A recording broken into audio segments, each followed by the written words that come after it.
Hey everybody, welcome to Medling World. Today we are disembarking Royal Caribbean's Utopia of the Seas. Come on for the journey. We'll show you what it's like to get off this ship. That's right guys, disembarkation day. But the nice thing, is it raining? I don't think so. The nice thing about an Oasis Class ship, we still haven't eaten at Central Park, and it's not going to be as busy as it would be in the Windjammer. It might be people in there, but disembarkation day in the Windjammer for the buffet is extremely busy, although you're going to have a wide variety of food choices. We figured, why not try Park Cafe? So you have to eat breakfast by 8 a.m.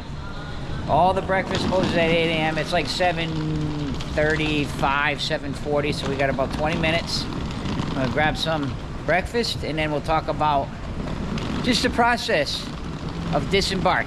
Just as I thought, Park Cafe is not busy at all. And Jake is ready to open the door. All right. Oh, and by the way, your drink pack, if you have a drink package, it will work on disembarkation morning. What should we get? What should we get? I'll just show you quick. They got some grab and go parfaits. I think I show this also on my, when I did the ship tour, I think they were in the middle of getting out of breakfast, going into lunch. Different sandwiches here. Omelet. Some breakfast sandwich. I probably could just get a breakfast sandwich. Of course, the complimentary beverages and coffees. They got like donuts and pastries and bagels. They'll put whatever you want on it. They got cold cuts. And they serve you here, so it's a little different than Windjammer, but not too busy in here. Let's grab something. Oh, music. Anyway, it's a breakfast sandwich, egg and cheese. This is breakfast burrito. This is chocolate croissant, some fruit, coffee, some more fruit, juice. Be right back after the announcement. On embarkation day, the night before, if you saw my video yesterday, I pointed at the luggage tags. No, I don't want to look at them. There's different ways to get off the ship. We do what do they call it, Roberta? Self-assist. Self-assist. So what we do is we don't need luggage tags, we don't need anything. We grab our luggage just like this, and we disembark. So you can disembark first. Once they call the first, we're clear. I think the first one today was 7:30. Then if you're self-assist, you can leave. Doesn't mean you have to leave that minute, but it means you are free to get off of the ship. Honestly, there's nothing going on disembarkation morning except you're eating, and that's it. I mean, there's no activities, there's nothing. Now, there's options where you can leave your luggage. Saw the tags in yesterday's video. You can put those tags around your luggage and put them out the night before. On Royal, this cruise was before 10 p.m. So in essence, they will store your luggage for you the night before. You don't have to deal with it. But you do have to wait for your luggage tag. So they start with the lowest number. So if you have a luggage tag 1 through, say, 10, you'll be the first called. But I think we had like number 30. So it'd be later. That makes a difference. Ours is 8:30. Yeah. Ours, I think, was around 8:30. And you can't, you do have to be out of your room by 8, which is pretty generous. We've been on other cruise lines where you, like Disney, if you have the early disembarking, you got to be out of there at 6:45. Royal, everybody, it's 8 o'clock. So you can utilize your room till 8. You actually can even go eat and leave all your luggage in your room if you eat early enough. Say you wanted to go eat breakfast at 6:30. The elevator here worked so good. The elevators are that great. we didn't have a concern about bringing the luggage down. Right. Because, and it was the first elevator we pressed it, the first elevator we came on. And that's the smart elevator. Overall, the elevators are awesome on this ship. They're the smart elevators, and they're really good. But you could, like, if you got up really early and were ready to go, you could go and eat and maybe walk around the pool deck once, go back to your room around 7:15, 7:30, grab your stuff and come out. That's basically the way it works. Second thing I want to talk about is highly recommend, if you don't have a passport, get a passport. It's so easy to disembark now with a passport. It's all face recognition. You literally don't even have to stop when you go through immigration. You just keep walking. It turns green and the agent will tell you go, go, go. if you're traveling with birth certificate, it's still old school. They have to go through all your documents. I think you need a license and a birth certificate, and it is a separate line, and it can take a while. Now, we choose self-assist because we live near the port. We're not going, we have our car here. We're not worrying about transportation. Things, I'm not saying it would happen, but if you do put your luggage out the night before with a tag on it, and it has happened to people, your luggage goes missing or somebody grabs the wrong bag. Our last cruise on our Facebook group, somebody actually grabbed the wrong bag out of the storage area, because what they do is they store. That's why not everybody can go off at once. They can only store so much. But somebody grabbed, if you have a black suitcase, somebody grabbed and went to another state with somebody else's suitcase. These things happen. You have a basic luggage. Put a ribbon. Yeah, put a ribbon on it. Put something bright. Something bright that you know it's yours. But Don't put something common. Put something that... And I'm just trying to cover it all. I mean, it might be like, oh, what's he talking about? This is boring.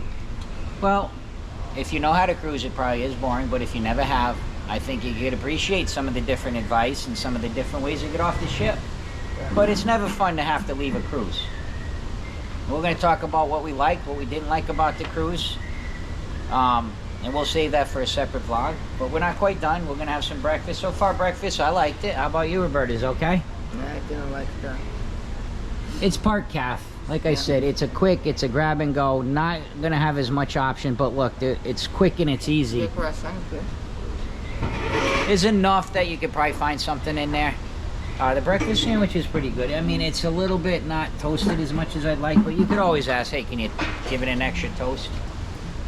So, we're going to finish breakfast, and this is a massive ship. 7,200 passengers. Biggest ship we've ever been on. Most passengers we've ever been on. I will say, though, a little sneak peek maybe about what I liked. I think that I never felt crowded really too bad on this ship in any one spot. So they do a good job of putting activities in different areas, in different neighborhoods, but we'll talk about that later. Another little bit of, just a little bit of advice, throwing it out there.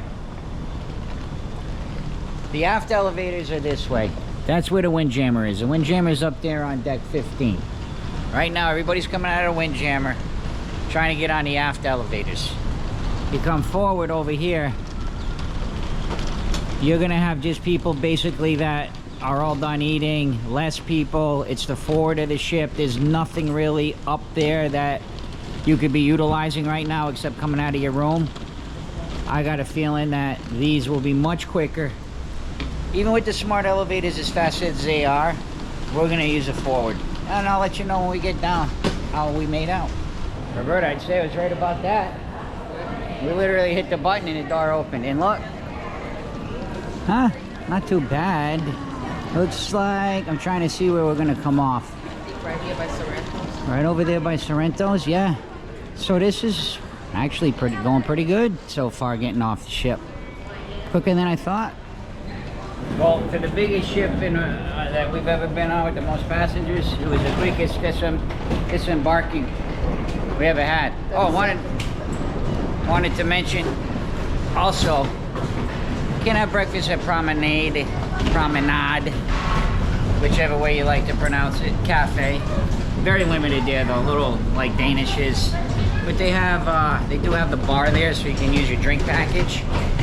And they also have all the complimentary drinks. But that was fast. If I knew it was that fast, I probably would have relaxed a little bit more up there. And just like that, we're back. Oh, if you see behind me, there's like a table back there. Those are all the banned items that they take out of your luggage when you come on. But they do hold them for you, so you can pick them up. Like if you brought an iron, there's certain things you can't bring on cruise ships. The nice thing is we parked on surface parking because the garage was full, so we got to go down this way and then just walk straight across, and we should be right at the car. So another nice thing is we don't need to find elevators. Yeah, this is a time when, you know, if you park in the garage, which we love parking in the garage, there can be a long wait for elevators because there's only a couple of them and everybody's in there with luggage. And last chance to use the restroom, guys. We're lucky, we're an hour away. We'll be home by 9 a.m. I was just talking about the elevator. You can see the line for the elevator because I mean, you figure, you know, everybody's trying to get up onto all the different levels of the garage, and you got all your suitcases. Maybe fit 3 or 4 families in there at once, maybe. But have some patience. I know the cruise is over. But you know what? We're that much closer to the next one. There's our car right there. That's funny. I think there's a couple cars in there. For some reason, we got lucky because, just to give you a little story, well, we came around, we went in where it says, oh, they said, go to the drop-off area. Don't try to go up parking. So we went to the drop-off, looped around. Then the guy said, take a left into the parking. And the other guy said, no, come here, come here. So we drove down this way, and then he's like, just go right across if you guys want to park in there. So I don't know if you can just go directly in there and park, but yeah, you're outside, but my car's outside all the time. I don't have a garage yet where I live in my apartment. I don't mind it sitting outside. And, you know, it's secured. There's all fence around and everything. So, yeah. Time to load up the luggage, head home, and guys, we'll have our what we like and don't like video coming out real soon. Guys, thank you so much for watching Medling World. Please take a moment. Subscribe to Medling World if you haven't yet. Thank you to our Patreons, and last but not least, see ya!